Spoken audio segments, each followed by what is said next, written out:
मेरे प्रिय शशि थरूर, काश मैं पीएम मोदी को मना लेता कि वे आपको भाजपा का सुपर प्रवक्ता घोषित कर दें, यहां तक कि भारत आने से पहले ही विदेश मंत्री घोषित कर दें। ये कहा है कांग्रेस नेता उदित राज ने शशि थरूर से। थरूर बीजेपी में शामिल होंगे ऐसे कई दावों के बीच एक बड़ा बयान सामने आया। पूरा मामला आइए शुरू से बताते हैं। हमला पहलगाम में, सियासत दिल्ली में थरूर का बयान और कांग्रेस में आया भूचाल। पहलगाम हमले के बाद विपक्ष सरकार से पूछ रहा था कि इंटेलिजेंस कहां थी, तो कांग्रेस के ही शशि थरूर ने कुछ ऐसा कह दिया जिसने पार्टी की जमीन हिला दी। थरूर ने कहा, हमें सिर्फ उन हमलों का पता चलता है जिन्हें हम रोकने में असफल रहते हैं। इजराइल जैसा देश भी 100% इंटेलिजेंस गारंटी नहीं दे सकता।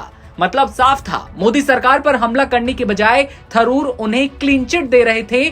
बस फिर क्या था, कांग्रेस के भीतर शोर मच गया। कई नेताओं ने थरूर को घेर लिया और कहा कि क्या वे अब बीजेपी की भाषा बोल रहे हैं। जयराम रमेश ने तो यहाँ तक कह दिया कि कांग्रेस में होना और कांग्रेस का होना दोनों में काफी फर्क है। उदित राज ने उन्हें बीजेपी का सुपर प्रवक्ता बता दिया। हमले की आंच अब सियासत की जमीनी हकीकत को जला रही है। कांग्रेस में सवाल है, थरूर अपने ही घर में विपक्ष बन गए हैं। पार्टी के गलियारों में काफी वक्त से चर्चा है कि क्या शशि थरूर जल्द ही कांग्रेस से विदा लेने वाले हैं। क्या ये मतभेद अब विद्रोह में बदलने वाला है? इस बारे में आगे बात करेंगे, लेकिन उससे पहले उदित राज ने शशि थरूर पर क्या कहा वो बताते हैं।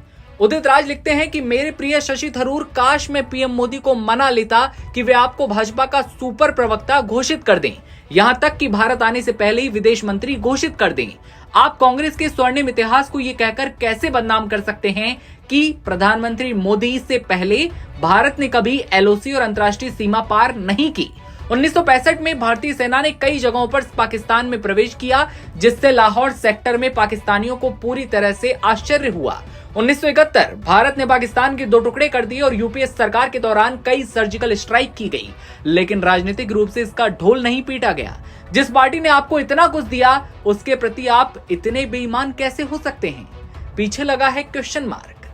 उदित राज का ये बयान आपने सुना। शशि थरूर और कांग्रेस नेतृत्व के बीच तनाव बयानबाजी से खत्म नहीं हुआ। केरल के नीलांबूर विधानसभा उपचुनाव में शशि थरूर प्रचार के लिए भी नहीं गए। उन्हें पार्टी ने प्रचार के लिए बुलाया तक नहीं। मनमोहन सिंह की सरकार में राज्य मंत्री रहे शशि थरूर केरल के तिरुवनंतपुरम से 2009 से लगातार जीत रहे हैं। जब इस बारे में शशि थरूर से पूछा गया तो उन्होंने साफ तौर पर कहा कि कांग्रेस नेतृत्व से उनके मतभेद हैं। वो उपचुनाव के नतीजों के बाद पार्टी के नेताओं से बात करेंगे।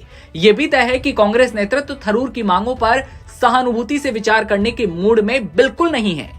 23 जून को केरल के नीलांबूर समेत विधानसभा उपचुनाव के रिजल्ट आ रहे हैं। इसके बाद की बात भी तय हो जाएगी कि शशि थरूर कौन सा दांव चलेंगे।